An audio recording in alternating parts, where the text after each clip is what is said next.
So Shoma is also here, just to introduce you to the sister library. Shoma Charmaine is from the Goethe Institute. She is our partner and like my co-librarian at the sister library. The sister library has a pink shelf that you can check books out of. It's at the Goethe Institute in on Green Road, right? Shoma? Pantapad. Ah, sorry. I don't know what made me think of Green Road. Yeah, and then Tahsin Mayeesha, our elder sister. So she's a computer science and engineering graduate from North South. And she's in a pre-doctoral program in the Fatima Fellowship. She's worked in Google Summer of Code on sorry, Maisha, you worked on a text processing project, right, with Google? Yeah, on like news classification. That's with a library called TensorFlow. And before that, there are some other places I have worked with, like a researcher from Harvard. So, and right now I'm just like applying for graduate admission and like, searching for machine learning engineering jobs. Yeah. Well, thank you so much for doing this. And I know that the computer scientist never stops researching, and it's like it's your daily activity. Right after this one, like in another hour, okay, I have to show some research updates. Okay, so I won't delay in starting to read. Here's the article itself, and then in the first part I'm just going to do all the reading, and in the second part you all can volunteer. Participants are welcome to volunteer to read. So the article is called "Robots Are Writing Poetry and Many People Can't Tell the Difference." The entity responsible for insights like "when my electrons and neutrons war, that is my thinking," or AI, a tree or shrub can grow and bloom. I am always the same, but I am clever, was actually a piece of code. Racter, short for raconteur, had been hatched on an early desktop computer programmed with the rules of English grammar. Can I just ask everyone to mute themselves? Right? Yeah. The algorithm could conjure verbs, assign genders to pronouns, match adjectives and nouns, and discern singular from plural. With a vocabulary of several thousand words, Racter knew just enough to string together sentences randomly but coherently, at least from a grammatical standpoint. It had no awareness of the syntax directives steering those sentences, and took no pleasure in their twists and turns. In fact, it was Racter's developers who sorted through the copious amount of text their instrument churned out, compiling the most striking results for publication. And I think this is a really important point, that there was a lot of curation of the text and giving it meaning and structure that was done by the team. So this is the cover. This is the original cover. Now Racter has a contemporary kind of competitor. It's released by OpenAI. It's GPT-3. GPT-3 is an AI tool that was force-fed a vast portion of the internet. The entirety of English language Wikipedia adds up to only a fraction of the billions of words ingested. Endowed with algorithms that help it make sense of all that data, neural algorithms modeled after the circuity of the human brain, GPT-3 can produce from a simple prompt astoundingly human-like writing of any kind: recipes, actuarial reports, film scripts, real estate descriptions, technical manuals. Of course, there is a buzz for GPT-3's poetic chops too. In one example, American poet Andrew Brown asked the software to take the perspective of a cloud gazing down on two warring cities. GPT-3 delivered a rhyming poem that began non-uncharmingly with, "I think I'll start to rain." Now, this is a poem by Racter. Diane. How are you, Helen? Helen. Furious, Diane. I spoke that expectations were fantasies. Diane. Fantasies are disgusting. Helen. Nevertheless, I spoke it. Diane. Deepen your awareness, Helen. I ponder that love will stud your interesting expectations. Helen. My expectations may be assassinated by your continuing whispering. Diane. I yodel coldly. Nevertheless, my spirit wings like a famished crow. Helen. Like a hungry hound. Diane. A flying hound? Helen. Diane, you enrage me. Diane. Get ready for my fantasy, Helen. My fantasy is that cold wine is like delicious lamb. Helen. Diane, you're a loony. So this is one of the more absurd and nonsensical ones. We're going to get into like sensical ones that have insight. One thing that I noticed reading A Policeman's Beard is Half Constructed, and I guess it is because of the words that were fed it, it's obsessed with food. This model is obsessed with food, like it's obsessed with lamb. And from what I understand, like lamb in America where this was built wasn't really popular. It was a luxury food. So it's obsessed with lamb and lettuce and cucumber. But even that context that I know that lamb was like a luxury food back then, that's context that like I am adding. But for it, it's just meat. It really like delves into it in later poems that I'll share. So the article talks about how poetry is kind of the Turing test, which is the test to prove that a machine is capable of like independent thinking and is sentient. Or the Turing test is now, in a sense, philosophical clickbait, and like any clickbait, it's better at raising uncomfortable questions about human consciousness than it is at answering them. Are our aptitudes and abilities really unique, it asks, or are we just robots of a different kind? The test is also, strange to say, a means of self-protection. As long as our creations can't imitate us, we feel safe.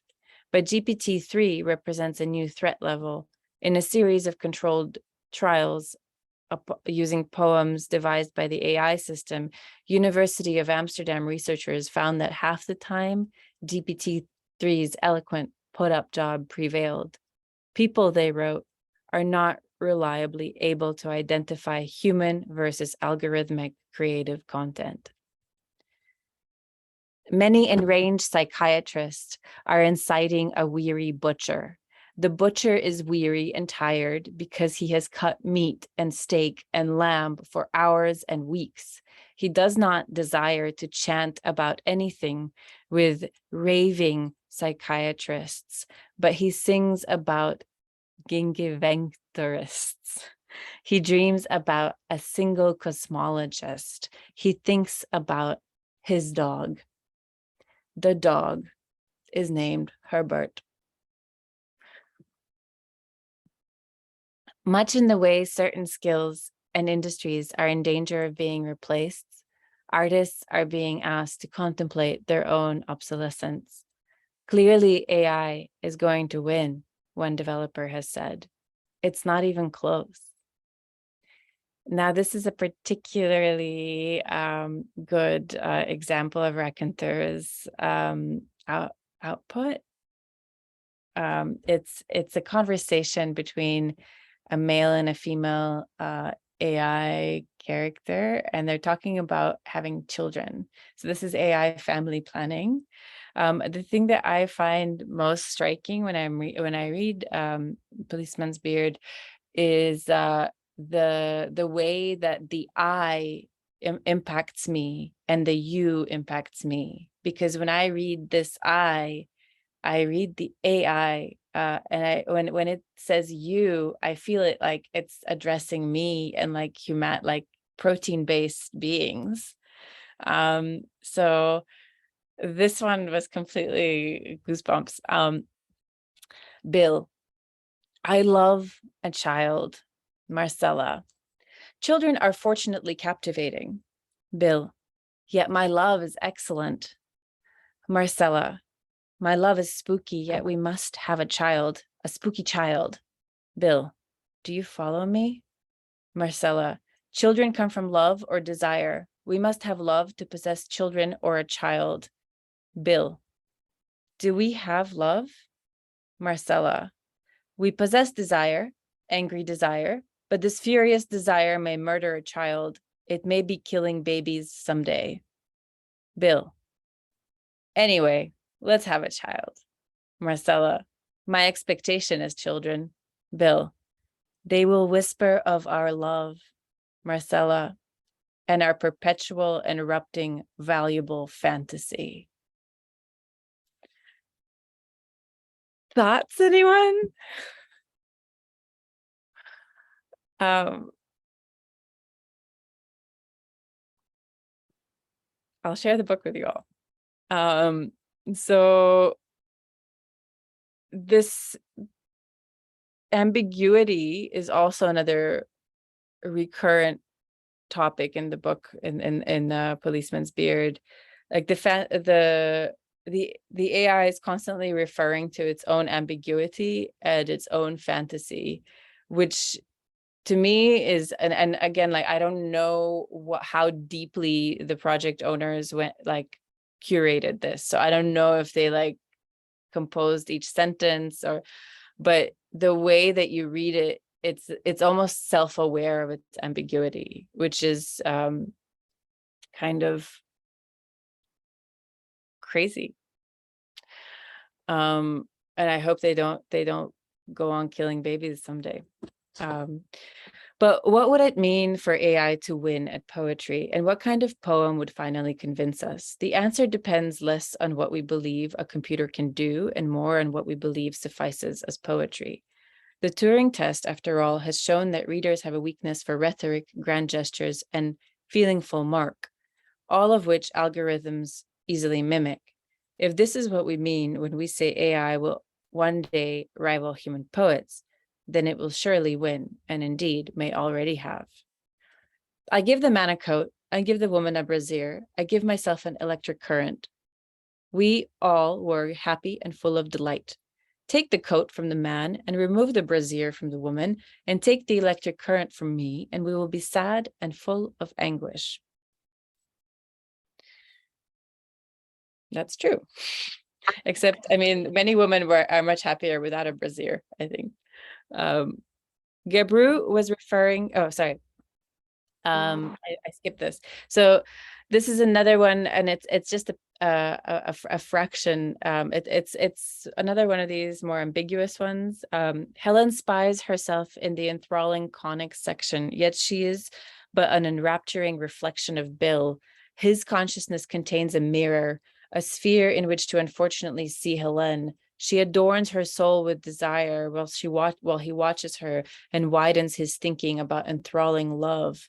Such are their reflections. So the reason I included this one is because later when we talk about data sets, we talk about the dangers of inherent bias or like perpetuating like gender roles and stereotypes. And I felt like this kind of maybe vaguely had like an unbalanced gender dynamic within it.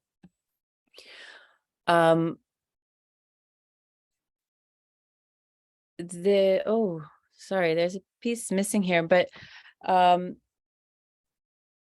there's a thing called the AI spell, and it's it's a phenomenon memorably embodied in one of the earliest forays into text-based algorithms.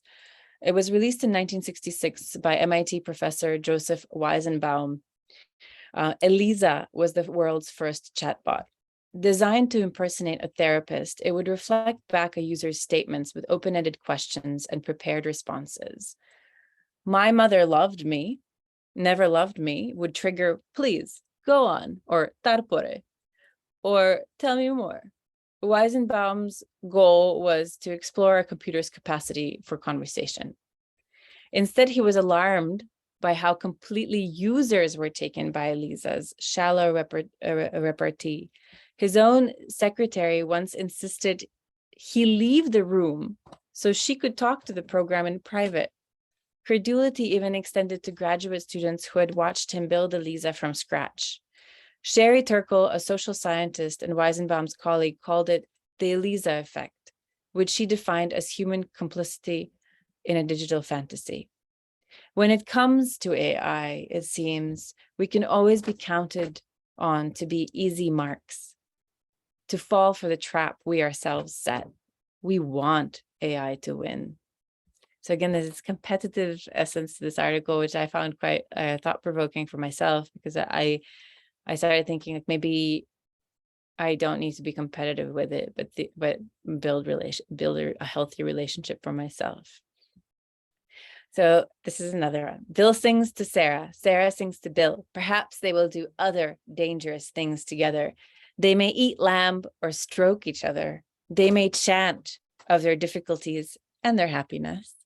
They have love, but they also have typewriters. That is interesting. So prepared are we to believe in its powers, to praise, as Megan O. Geibel did in N+1, its syntax of profundity, that we look past any evidence to the contrary. When it comes to its poetry, we will accept the claim for the deed, even as GPT-3's poems ring dead. They have no sense of conviction, build no internal pressure, achieve no meaningful closure. So I really appreciate how the writer of the article delved into what poetry means to them, and the way that auto-generated poetry is failing to reach that height. And I want you to consider that sense of conviction, internal pressure, meaningful closure. And as we continue to read the Racter poems, just ask yourselves if it does that for you. It's no coincidence that each time a new threshold is smashed, poetry is soon offered up as evidence of the breakthrough, the most profound exercise of full human consciousness. Poetry has long been coveted as a benchmark for silicon-based minds, the ultimate proof of concept. Exeter University declared the art form a particularly valuable domain because solving it would lead to advantages on many fronts, including fixing the problems that still plague AI's sensational de jure, GPT-3. And the article then goes on to explore the chess game, the famous chess game, and then the famous Go game, and how the computer beat the human champion. And the Go champion that was beaten, he was asked, how, and his reply was, it's not a human move. I've never seen a human play this move. So it beat us because it learned to think in an entirely inhuman way. The scale of AI's processing power, able to mull millions of strategies and pit itself against those strategies millions of times, found bizarre but superior solutions that centuries of flesh and blood play had never considered, solutions so removed from normal reasoning as to be alien. Now listen to this poem, this alien solution to the age-old problem of human anguish and why we sabotage ourselves. The point of origin of Helen is America. The homeland of Bill is England, and the fatherland of Diane is Canada. Hastily, they whisper about their nurturing differences. We are seeing them commence to decorate their imaginations with a sense of delight. but the question of pain is obscurely never far off. Why are they aiding each other to steer their dreaming towards distress?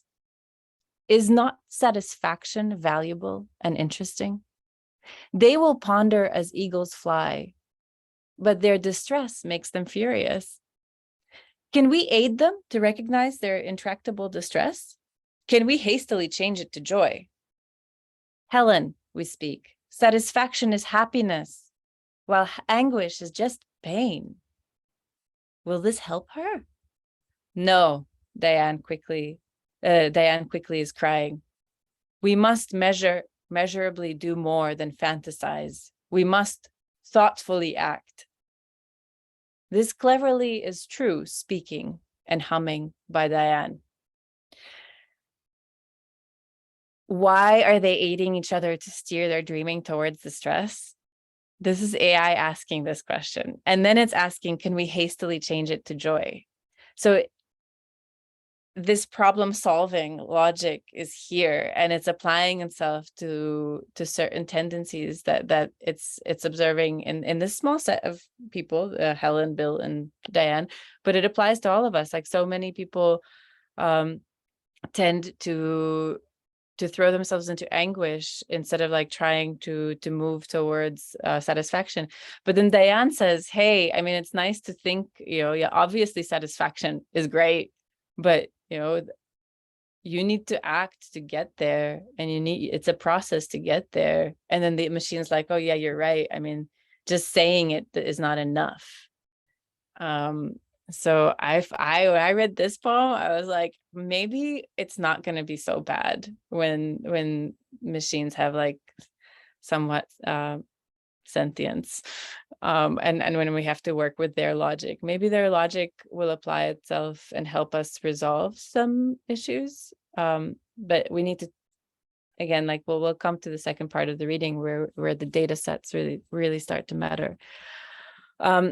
Poetry, however, is inexorably linked to how humans think, a kind of undiluted self-questioning that, as T.S. Eliot wrote, helps us become a little more aware of the deeper unnamed feelings which form the substratum of our being.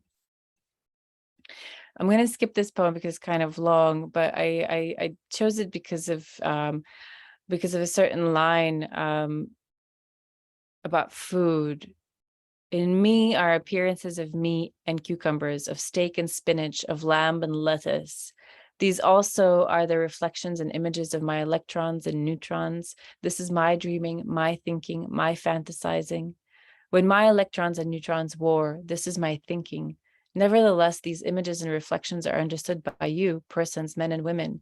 You have electrons and neutrons like me. You sing of lettuce and meat, but you also bolt, chew, and eat them. I can fantasize about them, but I cannot bolt them. The self as a source of memory and observation will be replaced by the self as a passive conduit for the almost limitless data surrounding us, a vast weather system of zeros and ones, and subtly, invisibly, and irrevocably breaking us down into parts that can be targeted and tapped. So this second part of the article, where the author gives their opinion, and like, I think it's a distress. It's an expressed distress at the low level of expectation that we have of writing and of writers and of poetry, and of how we've commodified this. And to me, that's the main frustration here, and not so much the frustration that AI is able to do certain things, but it's that we don't have we won't be able to tell what is artificial and what's not, because we don't have high standards anymore. We don't know what poetry is anymore, and we've stopped asking those questions for ourselves. In a 1967 essay, poet Howard Nemerov anticipated that if people grew to love poems written by computers, it wouldn't be because the machine had imitated the subtlety of the mind, but the mind had simplified and brutalized itself in obseescence to its idol, the machine. That we struggle to recognize machine verse means our expectation for the human stuff are lower now. In his 2010 book, You Are Not a Gadget, Jaron Lanier reminds us that the Turing test cuts both ways. For AI to pass, Humans have to fail. We are judged as much as the machine, and what the test exposes is how far our sense of poetry has strayed, how ready we are to be persuaded to credit anything as genius. And as machine poetry spreads, it will create a tolerance for things bots can do. AI will heighten and push us to honor poetry as a construct, a system of vocabularies, a remote-controlled theatricality. We may end by cherishing the superficial and arbitrary effects most feasible for algorithms, becoming bored with interiority. Writing will appear less risky, less troublesome. We will be free of the expectation actually to understand it. We will also be free of its judgment on us, the demand that, as Rilke put it, you must change your life. Maybe we will come to prize poetry that doesn't have any human reality in it. We will value deep-faked emotions, seeking them as better. Handwoven stanzas will become vintage objects of the art, artisanal goods peddled on Etsy like storefronts in the metaverse. So I'll stop reading from this article here now because I want to hand over to Maisha, but I wanted to actually read a human poem that I thought of when reading the article, and because. And if you do go on to read the full article, which I recommend because it's really well constructed, the author says, like people are so obsessed with rhetoric. Actually, like it's really easy to imitate what people want. But this poem is a good way to kind of remind us what good poetry is. So it's called Power, and it's by Audre Lorde. The difference between poetry and rhetoric is being ready to kill yourself instead of your children. I am trapped on a desert of raw gunshots, gunshot wounds, and a dead child dragging his shattered black face off the edge of my sleep. Blood from his punctured cheeks and shoulders is the only liquid for miles, and my stomach churns at the imagined taste, while my mouth splits into dry lips without loyalty or reason, thirsting for the wetness of his blood as it sinks into the whiteness of the desert where I am lost without imagery or magic, trying to make power out of hatred and destruction, trying to heal my dying son with kisses, and only the sun will bleach his bones quicker. A policeman who shot down a 10-year-old in Queens stood over the boy with his cop shoes in childish blood, and a voice said, "Die, you little motherfucker." And there are tapes to prove it. At his trial, this policeman said in his own defense, "I didn't notice the size nor nothing else, only the color." And there are tapes to prove that too. Today, that 37-year-old white man with 13 years of police forcing was set free by 11 white men who said they were satisfied. Justice had been done. And one black woman who said, "They convinced me," meaning they had dragged her 4x10 black woman's frame over the hot coals of 4 centuries of white male approval until she let go, the first real power she ever had, and lined her own womb with cement to make a graveyard for our children. I have not been able to touch the destruction within me.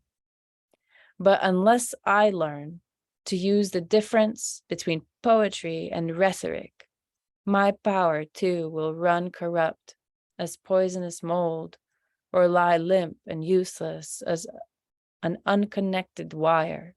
And one day, I will take my teenaged plug and connect it to the nearest socket, raping an 85-year-old white woman who is somebody's mother. And as I beat her senseless and set a torch to her head, a Greek chorus will be singing in 3/4 time. Poor thing, she never hurt a soul. What beasts they are. So, on that note, I want to move on to excavating AI, because the issues of race and of gender and of marginalizing the marginalized even further in the in the digital is real. That risk is it's already like well underway. And like the resources that I'll share in the email, there are books on it. It's called Means of Math Destruction. But I want us all to kind of like to think on that, on knowing the difference, and cultivating that knowledge within ourselves. Any questions or comments before I end this segment?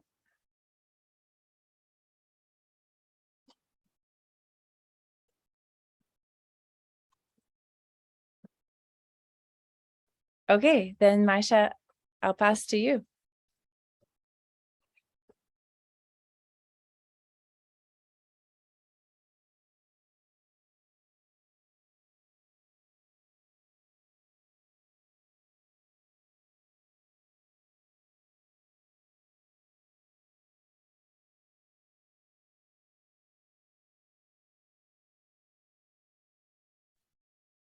You're on mute, Mayeesha.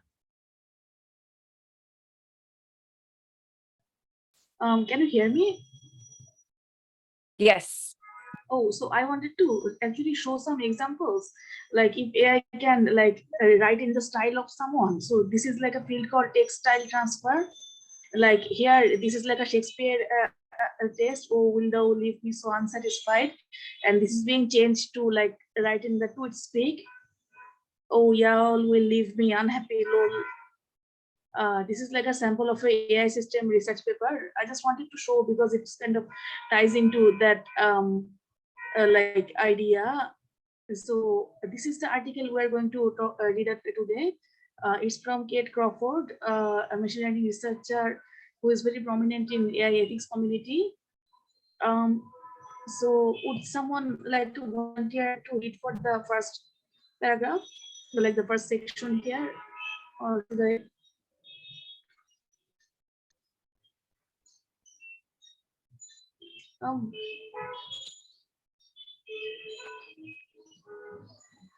Okay, so I guess I will start.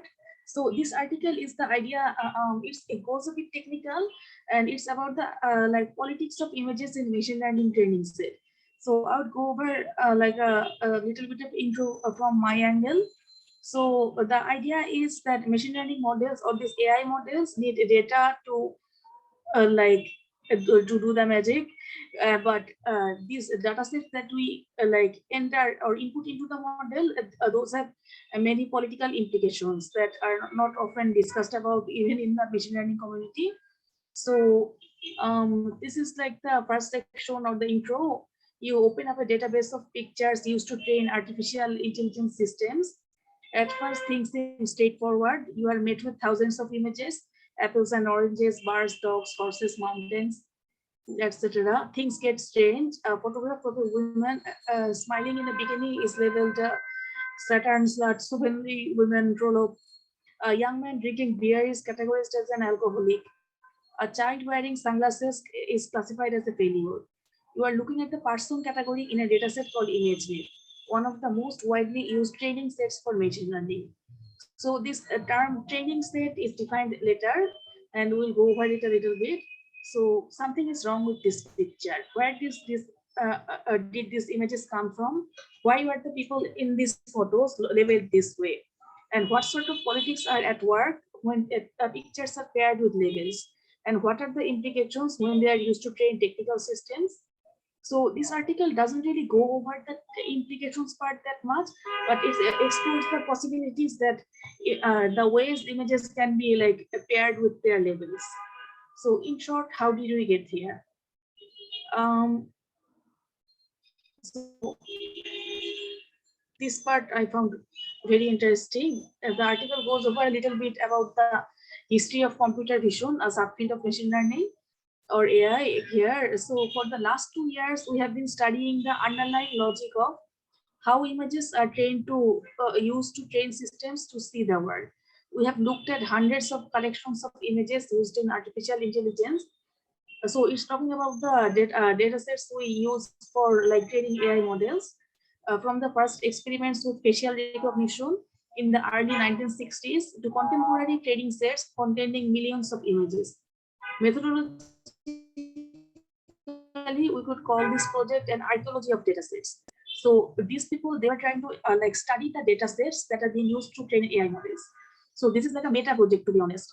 Instead of like directly studying how to like train a AI system for a particular task, they are actually investigating the data sets and their biases that can appear. So that is why they are calling this project, this idea, the archaeology of data sets. They have been digging through the material layers, cataloging the principles and values by which something was constructed, and analyzing what normative patterns of life were assumed, supported, and reproduced. What sort of assumptions went into when people were constructing different data sets. By excavating the construction of these training sets and their underlying structures, many unquestioned assumptions are revealed. These assumptions inform the way AI systems work and they fail to this day. This essay begins with a deceptively simple question: what work do images do in AI systems? What are computers meant to recognize in an image? And what is misrecognized or even completely invisible? And next, we look at the method for introducing images to computer systems. And we think about the taxonomies, how these images are organized in a database to order the foundational concepts that will become intelligible to a computer system. Then we turn to the question of labeling. How do like human beings tell computers which words will relate to a given image, and what is at the stake in the way AI systems use these labels to classify humans, and including by race, by gender, emotions, ability, sexuality, and personality. Finally, we turn to the purposes that the computer vision is meant to serve in our society, the judgments, the choices, and the consequences of providing computers with these capabilities. So, this is a part I'll go over in a little bit. So, Mayeesha, I think Shoma wanted to read. Yeah, if you want to take a break. Please go over this section. Should I make the zoom a little bit here? Yeah, that would be nice. Does it help? Yeah, a little bit more. Yeah, okay. Should I zoom it more? Yeah. Okay. Okay. I will remove this outline section then. Great, thanks. So training AI. Building AI systems requires data. Supervised machine learning systems designed for object or facial recognition are trained on vast amounts of data contained within data sets made up of many discrete images. To build a computer vision system that can, for example, recognize the difference between pictures of apples and oranges, a developer has to collect, label, and train a neural network on thousands of labeled images of apples and oranges. On the software side, the algorithms conduct a statistical survey of the images and develop a model to recognize the difference between the two classes. If all goes according to plan, the trained model will be able to distinguish the differences between images of apples and oranges that it has never encountered before. Can you go a little bit down? So this image is interesting, but we'll go over it a little bit later. We can see that this image has like a picture of an apple, and this is how the output of AI systems often look like. This is called the bounding box, this green box, and it's classifying it as a red and green apple. So we'll go later. Here. Would you like to read this part too? Yeah, sure. Okay. But when we look at the training images widely used in computer vision systems, we find a bedrock composed of shaky and circuit assumptions for reasons that are rarely discussed within the field of computer vision. And despite all that, institutions like MIT and companies like Google and Facebook have done. The project of interrupting images is a profoundly complex and relation endeavor. Images are remarkably slippery things, laden with multiple potential meanings, irresolvable questions and contradictions. Entire subfields of philosophy, art history, and media theory are dedicated to testing out all the nuance of the unstable relationship between images and meanings. Okay, so here. Images do not describe themselves.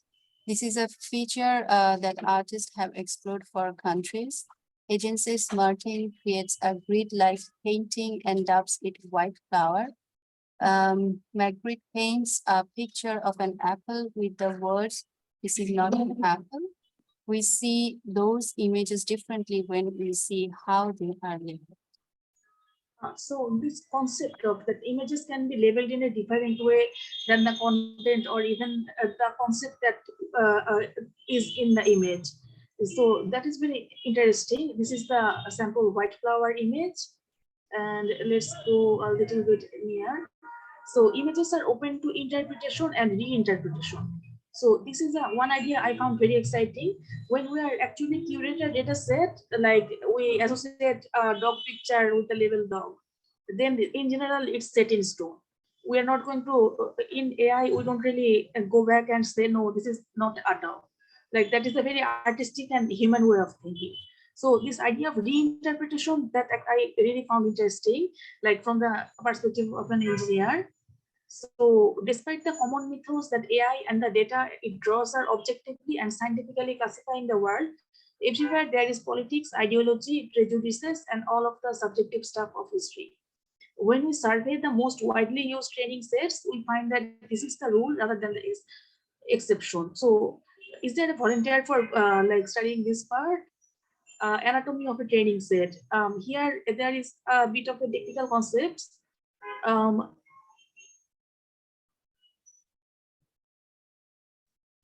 I can continue a little bit more if it is okay. Okay, so anatomy of a training set. It's slightly technical, but it's kind of important to go over the rest of the sections. So although there can be considerable variation in the purposes and the architectures of different training sets. So the idea is that different people are trying to do different tasks in machine learning or AI. And for that, we kind of have to like create data sets that are slightly different in their properties and their architectures and the way the information is organized. But at their core, training set for imaging systems contains a collection of images. Like we have a set of images or a collection that have been labeled in various ways and sorted into categories. So in general, we try to label them like sometimes people label like this is the there's a large picture of an like a fruit basket and different fruits are like shown as apple, orange, etc. And there are other ways to label too. And we also sort the images into categories. So as such, we can describe that like a training set's overall architecture as generally consisting of 3 layers: the overall taxonomy, the aggregate of classes, and their hierarchical next nesting, if applicable. So it's possible that there are like cats data, there are dog images, and there's a parent category that is like the animals category. There are the individual classes, the singular categories that the images are organized into. Oh,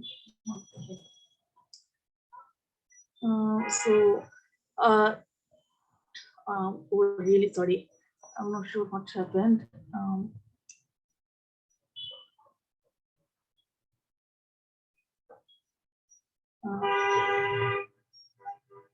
So that the singular categories the images are organized into, like apple or orange, and individually labeled images, like one single image and some text associated with it. That text we call as label.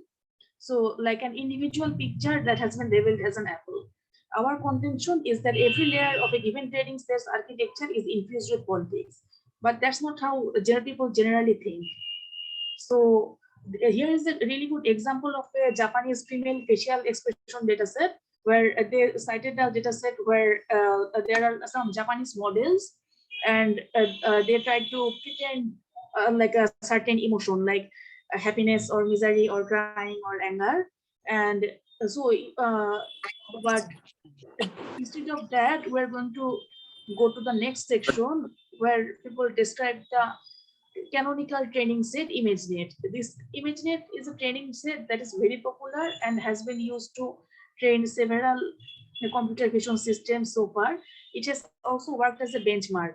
Like when different people try to present different systems and compete with each other to show, look, we are doing better on ImageNet than others.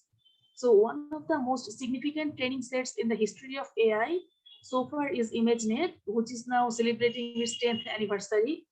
It might be more now. So this is like how people generally collect images.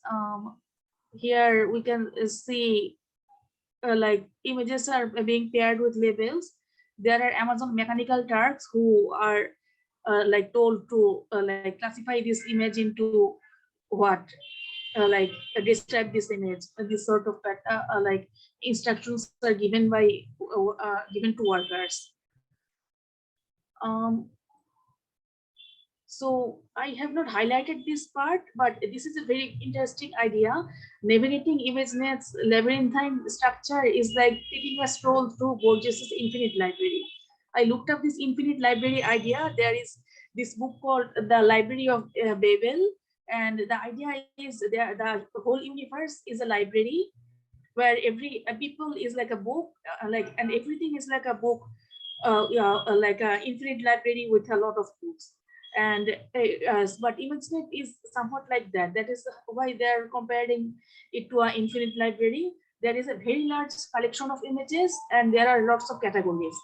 Like for apple butter, apple has this many categories, from apples to apple sauce. There are also pictures of hotline and water bottle, this sort of thing. So now we are going to think about how this ImageNet is organized and what sort of biases was infused into ImageNet itself. So this is how they use this like large training example and start talking about the social biases. Is there any volunteer for reading this section?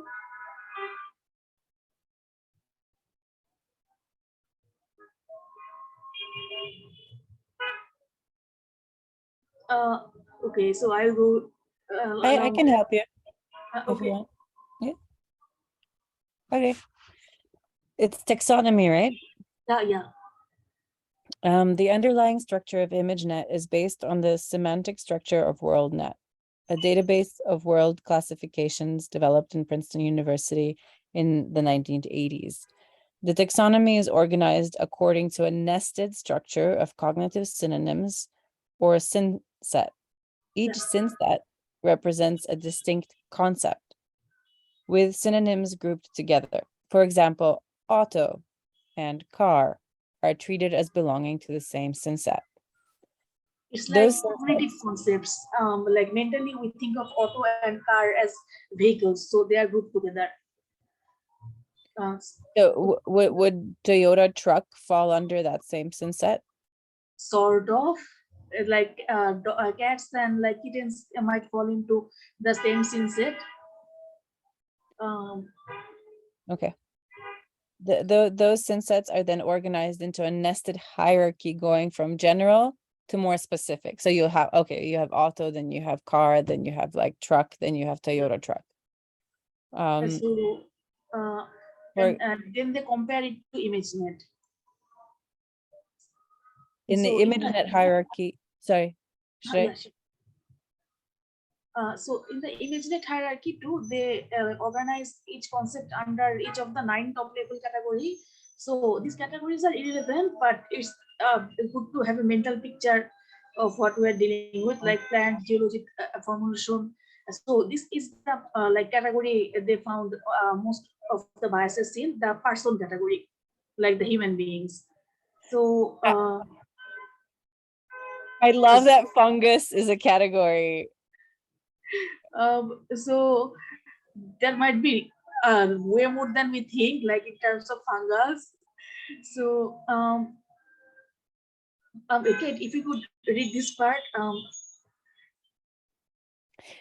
As the fields of information science and technology studies have long shown, all taxonomies or classificatory systems are political. In ImageNet, inherit from WordNet, for example, the category human body falls under the branch natural object, body, human body.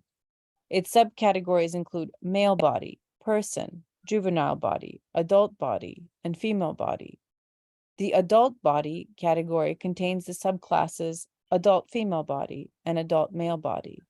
We find an implicit assumption here. Only male and female bodies are natural.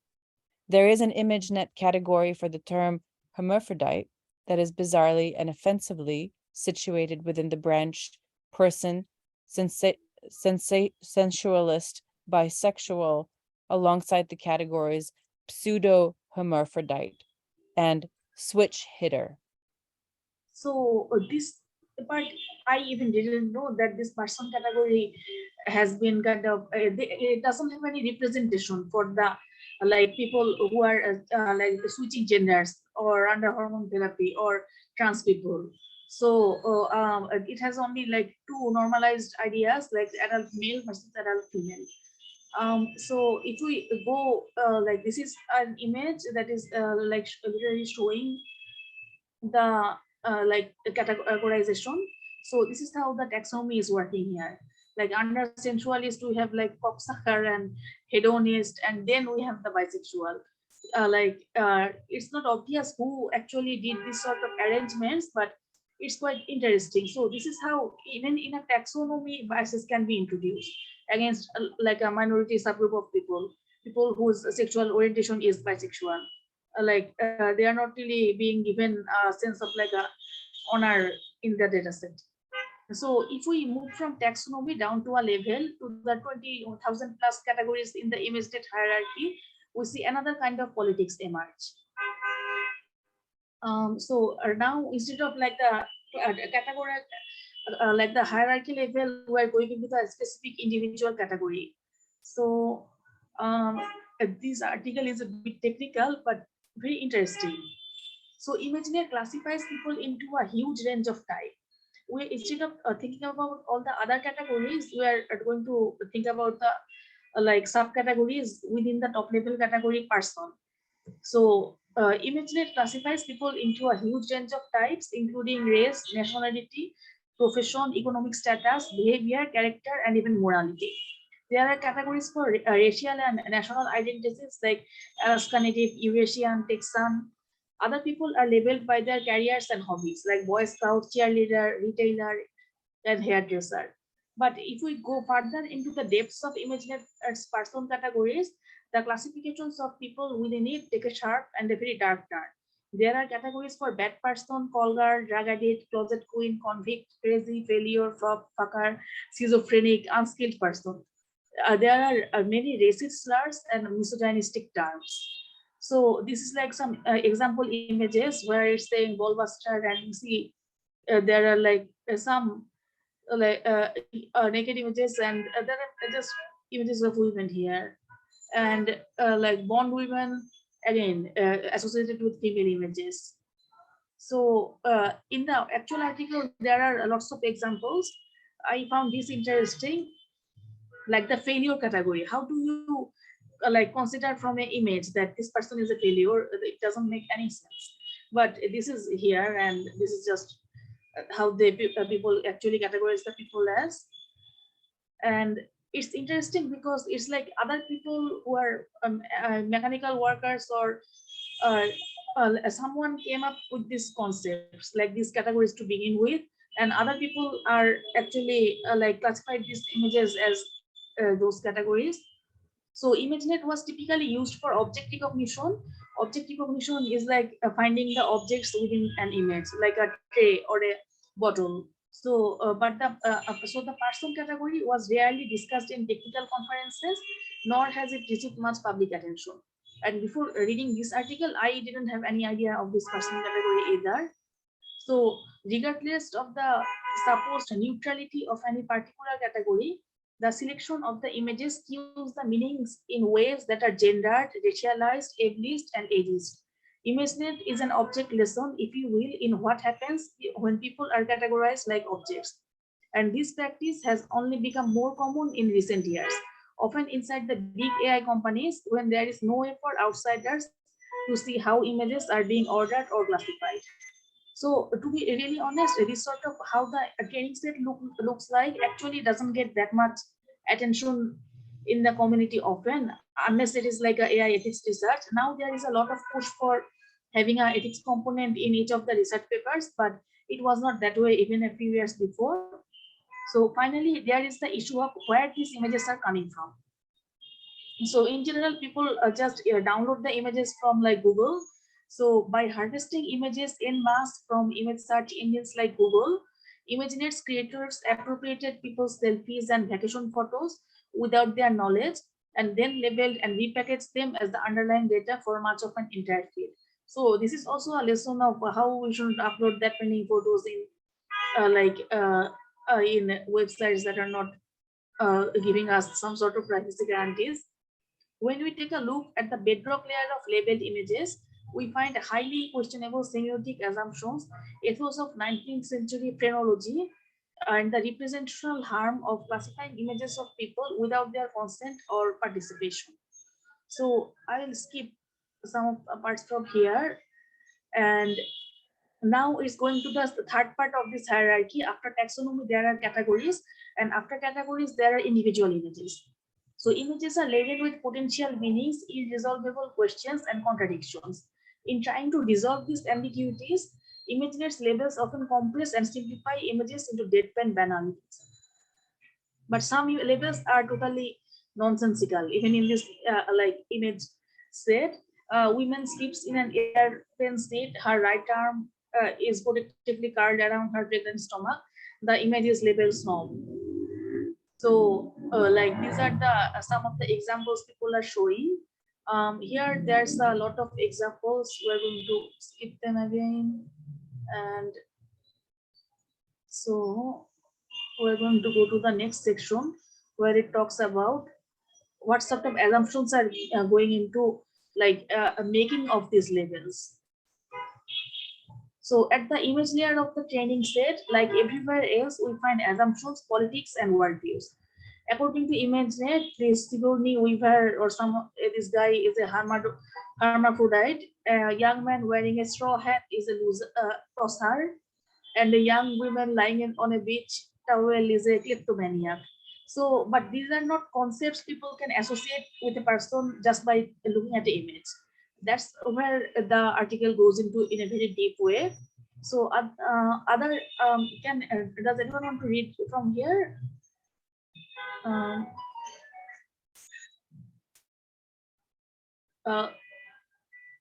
Okay, so the other assumptions about the relationship between the pictures and concept recall physiognomy, the pseudoscientific assumption that something about the person's essential character can be gleaned by observing features of their bodies and faces. Can we really understand what's going inside a person's actual character from a photo of their bodies or faces? ImageNet takes this to an extreme, assuming whether someone is a debtor, a snob, a swinger, or a slave. These are actually behavioral properties that that even emerges when the person is like interacting with the society. But the dataset is kind of assuming that these can be determined by inspecting only their photograph. So in the weird metaphysics of ImageNet, there are separate image categories for assistant professor and associate professor, as if someone were to get a promotion, their biometric signature will reflect the change in rank. So that was also a very interesting comment. So here in this section, the article goes into marking the race and gender from just face. So that concept of gender especially I found interesting. So And as we shall see, not only we have the underlying assumption of physiognomy made a comeback with contemporary training sets, but indeed a number of training sets are designed to use algorithms and facial landmarks as letter-D calipers to conduct contemporary versions of craniometry. So this idea of craniometry is like taking data about the face like skull structure, how the forehead, that is sort of facial like landmarks. So like you take a face data set produced by a group at University of Tennessee at Knoxville, consists of over like 20,000 plus images with annotations for age, gender, and race.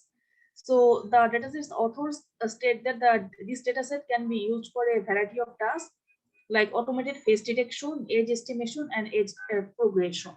So this is like a face dataset. You have like human faces, and you have some labels like age 42, gender male, race white.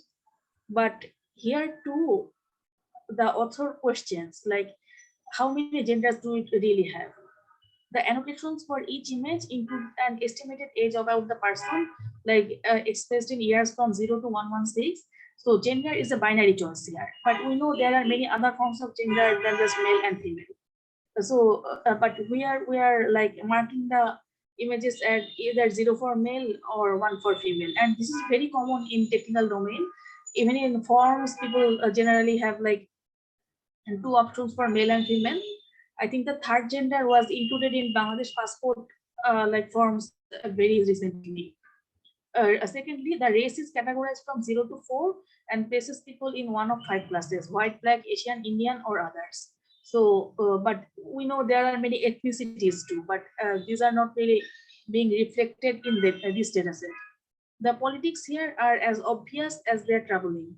At the category level, the researchers' conception of gender is a simple binary structure, with male and female being the only alternatives. But at the age level of the image, like when you're thinking about one single sample, just one image, is this assumption that someone's gender identity can be ascertained through a photograph. So it's possible like the photo is looking at a picture of a man, but the man actually thinks himself as some other gender. But that is not going to be reflected in the annotations. So this is how the annotations work in general. The instructions are given. So if we go down, like, so we can just think maybe we should just add more categories for gender. Instead of male and female, let's add a third gender. Or for race too, we can just add more categories, and it's going to like mitigate the bias in the data set. But the next following section is more interesting in that way. However, seeking to improve matters by producing more diverse AI training sets presents its own complications. So IBM's diversity in faces. So this diversity in faces dataset was created as a response to critics who had shown that the company's facial recognition software often simply did not recognize the faces of people with darker skin. So like for for people with darker skin, there are examples where the systems classify that person as a gorilla because they are really dark looking. Or like for Black people, African people. So this data set was a response to it. So here they tried to create a unique set of categories, not previously seen in other face image data set. The IBM diversity in faces team asked whether age, gender, and skin color are truly sufficient in generating data set that can ensure fairness and accuracy. And their like assumption was that even more classification are needed. So this time they start adding more features or the concepts, including facial symmetry and the skull shape, to build a complete picture of the face. So their idea is that if we just like get more data point about the face, like craniofacial, the skull shape and everything like that, it would be a better signal. So for example, this is like a sample look is like, instead of just a face, we have a bunch of other markers. Now we will see, is this enough? like that is the question where the article ends up in. Is just this concept of adding more categories enough to ensure this fairness and diversity? So this data set also contains subjective annotations for age and gender like the previous ones. Instead of one person, they are using like 3 independent Amazon dark workers for each image. So people's gender and age are being predicted based on the people's guesses about what's shown in a photograph scraped from the internet, both for age and like gender. So the article goes deep into the history of like this phrenology, where people were kind of classified into social deviants even based on their just facial structures. But here the idea, the real conclusion for them is like ultimately beyond these deep methodological concepts, the concept and the political history of diversity is being drained of its meaning and left to refer merely to expanded biological phenotyping. I mean, they are not really thinking about the ethnicity or how the people are ending up with certain facial structures or generational effects or anything. But they were trying to like produce a more diverse data set, but they just added more biological information, like a wider range of skull shapes and facial symmetries. And even after all these attempts at expanding the ways people are classified, the diversity in faces sets still rely on a binary classification for gender. People can only labeled as male and female. So this idea is pretty deep, that regardless of how much data you include or just categories you add, there are like nuances in people's mind about their gender or sexual or racial representations that are just not being reflected in the datasets right now. And it's possible it will never be reflected that way properly. So this paragraph is very important, but I felt like it's a bit too hardcore. So to be honest, I think we can go over the main questions in a easy way. So now they are thinking, so what are the assumptions we are talking about when we have any visual system? So the underlying theoretical paradigm of the training set assumes that concepts like corn or gender or emotions exist. And these concepts are fixed, universal, and have some sort of consistency. So first question from their perspective is this: does this idea of gender, emotion, or anything like exist or not? But that is more of a philosophical discussion. Secondly, it assumes a fixed and universal correspondence between images and concepts exists. So the idea is this relation between this image is like for like a woman, maybe this woman can turn into a man at some point, who knows. The relationship between that image and the person's reality is going to change, but it doesn't really reflect in that training set. So the third problem is this visual essence is discernible by using statistical method. Okay, this is not important. So this idea that we are assuming that images of people dubbed as losers actually has some sort of visual signal that distinguishes pushes them from, say, farmers or assistant professors. Like, does the concept exist, and does it hold between one image and the its label? And is there enough signal in this data to actually consider a person as a complete loser or not? So these are the examples they go through. And final, okay, so let's just go deeper. So now, so this is the main point this article is trying to make, that datasets are just not simply raw materials to feed the algorithms, but these are political interventions. And much of the discussion around bias in AI systems misses the mark. There is no neutral, natural, or apolitical vantage point that training data can be built upon, because we are always being very subjective. Like, I am a person who has to come up with some ideas and concepts, then I have to match those concepts with these images, then I have to assume some sort of fixed consistency that my ideas will hold in the long term.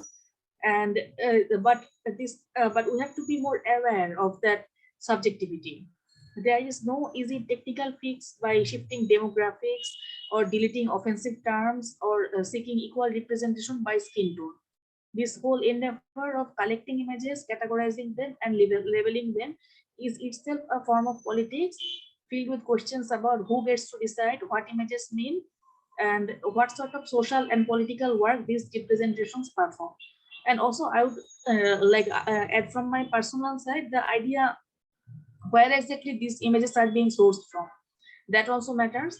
Like abroad, we can have like Google Satellite and like really picture perfect images, but here for training like an object recognition system for identifying traffic light, traffic or other like the license plates, like people generally have to take Bangladeshi cars and like collect images from here. But we don't really have that many advanced like data annotators. So missing persons. This section talks about what happens if we just delete the dataset. Like so in January 2019, images in ImageNet's person category began disappearing. So the idea that just will this act of deletion mean that the problems are just going away? So, but that is not true. So would anyone like to cover this paragraph?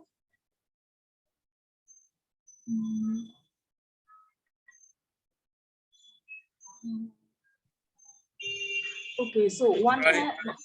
Oh yeah, go ahead. Okay. Hey, Mufrad. Yeah, sure. Go ahead. On one hand, removing these problematic data sets from the internet may seem like a victory. The most obvious privacy and ethical violations are addressed by making them no longer accessible. However, taking them offline doesn't stop their work in the world. These training sets have been downloaded countless times and have made their way into many production AI systems and academic papers. By erasing them completely, not only is a significant part of the history of AI lost, but researchers are unable to see how the assumptions, labels, and classificatory approaches have been replicated in new systems or traces the provenance of skews and biases exhibited in working systems. Facial recognition and emotion recognition AI systems are already propagating into hiring, education, and healthcare. They are part of security checks at airports and interview protocols at Fortune 500 companies. Not being able to see the bias which AI systems are trained is an important forensic method to understanding how they work. Okay, so this idea that we could just delete the data sets, that seems problematic. But even if we delete it, these training sets have often been already integrated into systems that have been like deployed. So even if we delete them, more like if we just delete them, then we are like removing the like how like this idea of forensic method to understand how the like AI systems are working and how we can diagnose like problems in those AI systems. So this idea of missing data goes into that. So this is the problem of inaccessible or disappearing data sets. If they are where or right now being used in systems that play a role in everyday life, it is important to be able to study and understand the worldview they normalize.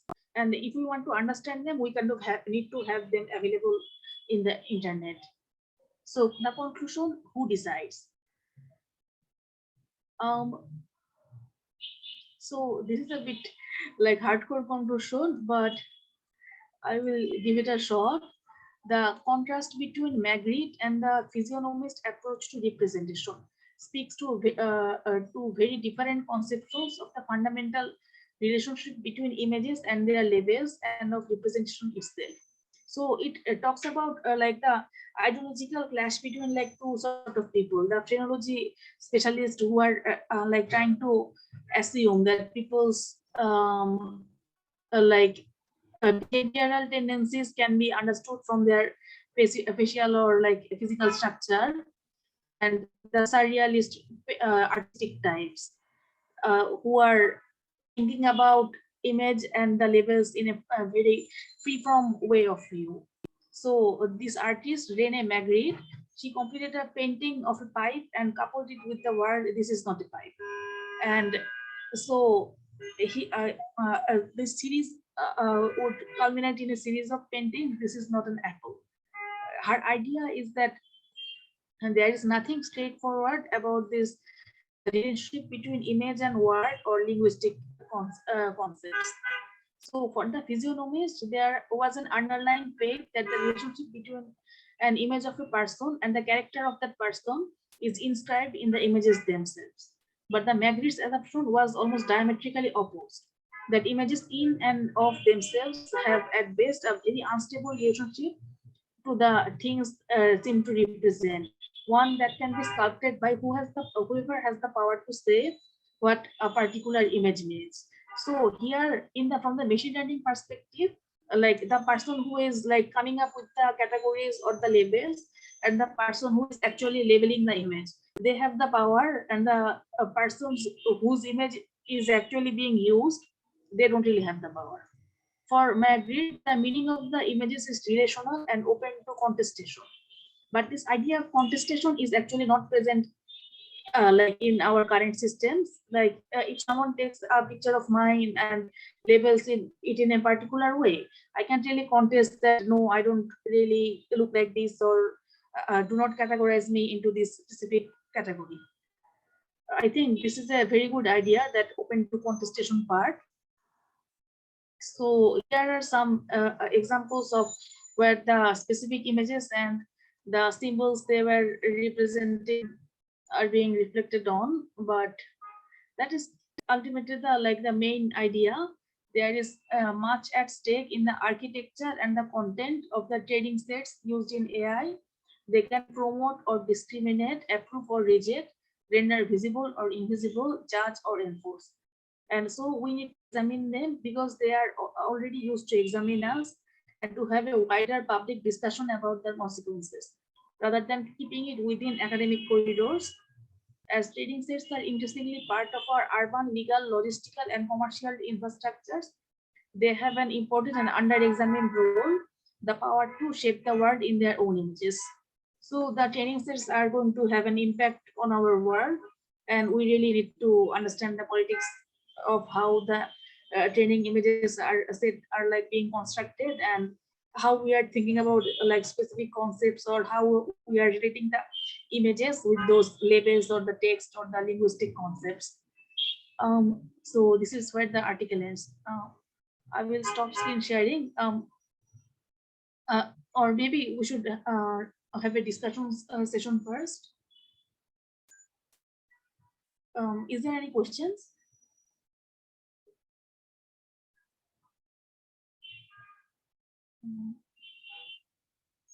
Okay, let's stop the screen share here.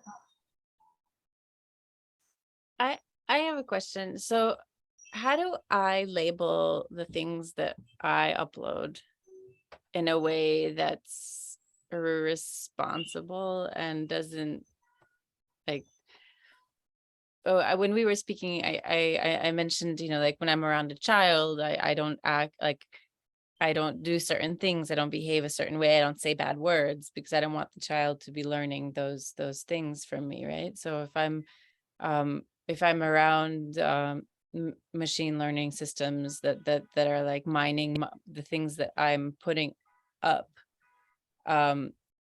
what can I do in my upload? To be really honest, that is a very good question, and I don't think it has been addressed in like the general research yet. Like, how should I upload an image so that the AI system can learn particular behaviors? And in general, it's considered as costly, like the annotation of the images, and so people hire specific companies, or there are also like labeling systems that are automated somewhat, like but this idea that we can have a like a giant database or like we already have that internet, and when we're uploading, we can have like alternative text is an idea. Like for Twitter, people often use alternative text for blind people. So it's possible that we can describe the images properly there. So that is an idea. But on an individual level, I think it's a bit I'll be honest, it would be hard to crack, because like you never know where this image is going and how this image is going to use. For example, maybe there's a party sort of image from Facebook that is being used by Facebook, that is being used by Google, but for completely two different AI systems. And those two AI systems are being like trained for two very different purposes. Maybe one AI system is considering that partying is a bad idea, and they are trying to like find out people who are like engaging in partying in a university settings. And but in another might be a hotel sort of like a place.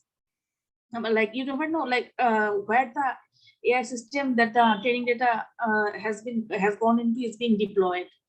That is one question. Like maybe a face verification system for university or a hospital or a hotel has to like change itself a lot for a like deployment purposes, and activities that are permissible in one area is not permissible in another. So at an individual level, people still have very less power to influence the systems, and not as like from the individual standpoint, but here the company who are like analytical systems and training the models have more responsibility and accountability. Like they have to take that accountability into account, because they actually have the more power right now. But it's possible that things will become more open-ended, that people will volunteer their images and annotate them themselves. But it's not a future we have yet.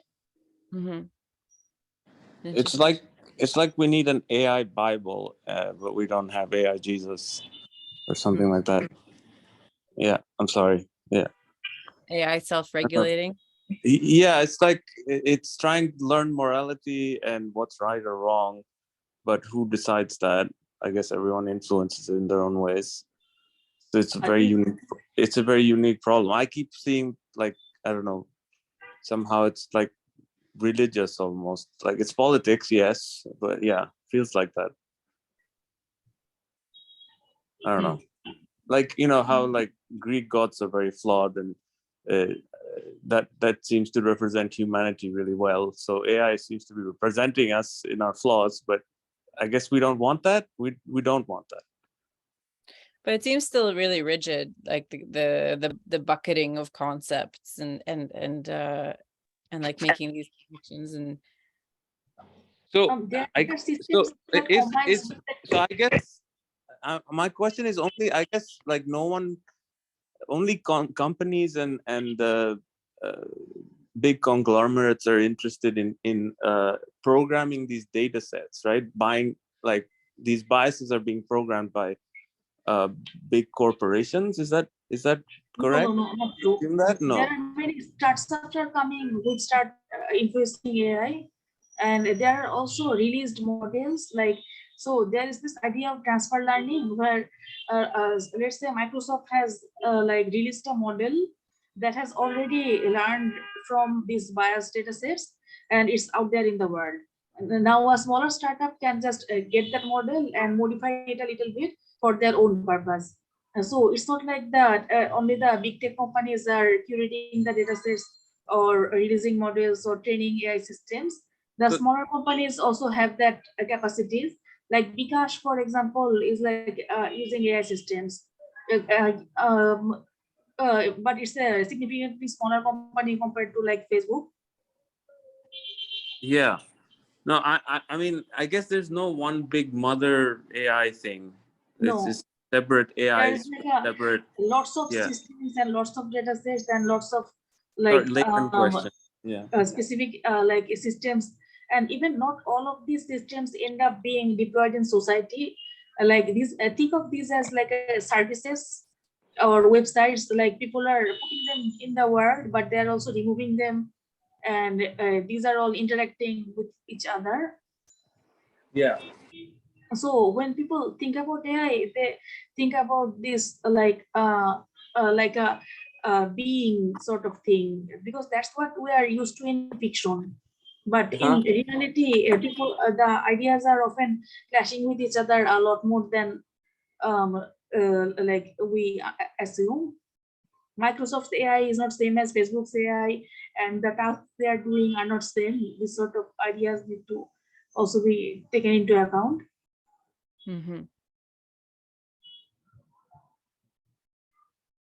It's interesting. Yeah. Well, we're gonna wrap up in a minute. But I'll share Atlas of AI with you all, Mufrad. That if you're interested, that book and like Kate Crawford, I think she talks a lot about this like dismantling this idea that it's like one big AI, that it's like this one big like overarching system, but it's actually like many systems. Yeah, interacting with world in different ways, and those yeah. So no, I guess I mean we'll go. So when does that, like, words have specific meanings? What that's what interests me to come here, because the AI wrote the poem that you put up, said something about electricity, and that kind of makes sense to an AI to need electricity to more than as its sustenance, right? But yeah, like how does an AI understand? Does the AI understand what a loser is? It doesn't. So in general, when we are learning the concepts or the representations, embeddings in like AI terms, so there are some assumptions like similar words end up to near each other, like loser or misfit might appear near each other in terms of their numeric representation, and so the like AI might be understanding this concept of a misfit or a loser or something like that, but it doesn't have our, like, how do I put it, the human morality associated with it. Like I might think a loser is a bad thing, but for an AI system is just a word and there is some associated numbers with it. So I guess, like, is the answer like programming an AI to have morality and then have it interact with all the systems? Does that work? I don't know. No, more like that. Can you We do are that? interacting with the system that does not understand the concept of morality, so we have to influence it in with our thinking. Like for Uber, I think there was this question of like self-driving cars. No, not Uber. I think is it Tesla. So I don't really remember which company, but I think one of the like pedestrians died by an accident of a self-driving car. So we ask the questions like, when operating a self-driving car, who has the more responsibility? The company making the self-driving car, or the person who is driving the car? Right. Like, because the self-driving car itself doesn't have any like understanding that the killing is bad. So someone has to take that accountability. It's either the creators of the system or the users of the system. Question. Human labor still needs to be rewarded. People need to have jobs. We're not there yet. It's much there. So if everybody's self-driving, in that case, it will work. But not some human drivers and some self-driven. Farheen, did you have a question? No. Oh, sorry. I didn't realize I'd unmuted. No, just one. Katerina. I love it. Self-driving cars. That's a topic for another discussion, perhaps. Yeah, it's a big discussion, and also like the difference between morality and ethics, and who and like the laws that are written around the regulations. And but for if anybody has another question or comment, for now's the time, because I think we're gonna wrap it up.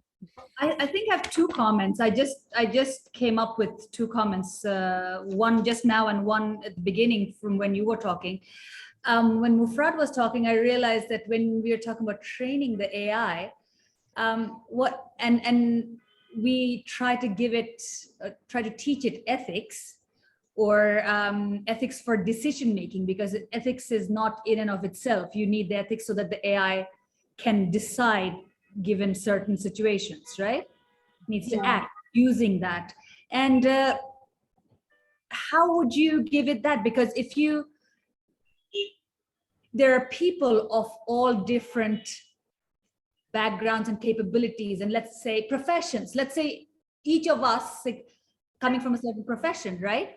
So the AI cannot be universal. Otherwise, it's like a superhuman. You would need one superhuman entity, or you can have many different types of AI, and one is a doctor, and one is a teacher, and one is a young girl, one is an old woman, and all these different things. So you would need to have personalities for all these AI, because otherwise it's not really believable as interchangeable with another human being. That's one. And depends whether an AI system can even have a personality. Like for Amazon or Netflix, we are getting all the red persona, and it's going to show a lot of anime movies similar to that. But for chatbots, the idea of personalities makes a lot of sense. Like a healthcare chatbot can have that persona of a doctor or a nurse. Yeah. So you have to demarcate.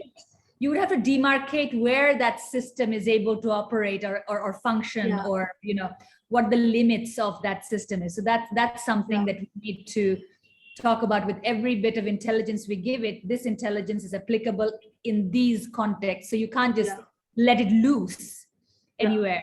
Is what I'm thinking. And the other thing, when Katerina was reading, is I wrote down a few words that kept coming up, and they're fantasize, bold, distress, anger, love.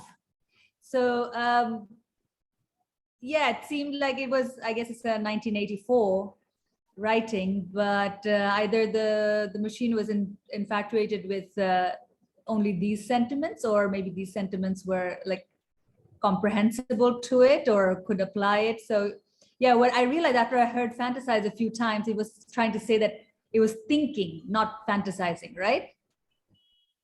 It's like so when we feed the text systems, there are also like text generation systems are not that good yet. Like it can generate sentences like that sounds very similar to human beings, but this idea that are they even understanding what they are saying, or they're just parroting random nonsense. So this is like a very active field of research right now. And people are have a lot of research paper like coming this week too. We are still trying to understand, are these even like understanding the things they are saying in a comprehensible way, or it's just like copying how people talk. So who's the meaning maker here? Is it like the machine is actually self-aware, or is it really trying to say that it's thinking or fantasizing and using the limited vocabulary that it has, or is it us who are projecting our understanding? Anthropomorphizing, I think that's what they call it, like giving objects a sense of like human like behavioral meaning. What was interesting to me is that the poem that you posted, or I think a bunch of them, I think two of them, it kind of feels like free association writing is something that people do, like without thinking, whatever words come into your head. And it's something that human beings do as well. And I enjoy it a lot as well, just like writing random words. And they always end up meaning something. But I guess, it's just the meaning changes on who reads it. But I just thought it was, thought it was very interesting how it was like, it looked very similar to free association writing. Yeah. Well, I just want to end, I guess, on the note that with the poems that I had shared, and that book, which is so fascinating, but it's very unclear how much the project owners had to do with the composition of the text, but the feeling that you get is of this thing that is so different in every single way of it, like its logic, its thought, its like ability to process and comprehend and regulate feeling, if even its concept of feeling, but its attempt at like trying to understand and relate and communicate. And language is such a narrow thing, whereas its possibilities are vast and infinite. How is it going to fit all that into our limited language system? Eventually, when we think about sci-fi, like when it's like, you know, in the future, when there are systems that are able to communicate with us freely without and create their own rules for these communications, those poems seem like that there's like desire there, like there's an attempt there at a relationship building. Or maybe that's just the logic that's computed into it, that it must build relationships. No, I think we may be being a little bit too forgiving about the machine. I think we're sort of biased towards anything that can, you know, indicate any kind of, you know how you see a child and the child is babbling and you're like, oh, did you hear? It said, you know, it said ball or food or milk. And I think we're just, you know, looking for meaning in things which don't have it yet. So I think, yeah, we need to raise our standards a bit. For sure, for sure. And, you know, I hope the Lorda poem was kind of a reminder of like what a good poem truly is, and how it can make you feel. So thank you all for coming, and thank you, Mayeesha, so much for, you know, giving us your expertise and your insight and navigating us through that text, which is, even though it's for a general public, it's still very, very specific and niche. So thank you for helping. It was very interesting for me to the Excavating AI article and the other one, and this idea that how much like control people should have on their images. So that is a really good idea too. So thanks a lot for that discussion. Yeah, what will happen with consent? But one thing that I want to just like before we end, I want to say that, you know, like Hate Record, for instance, that Facebook page that's run by Levitt, the actor. So it's really, really popular in Bangladesh. There's like millions and millions of subscribers, and what that page does, and it's represented by this like grade A Hollywood actor, is that they send out these, for years they've been doing this. They've been sending out these prompts like, how does this photo make you feel? Or send me a photo, send a photo of what the first day of school feels like.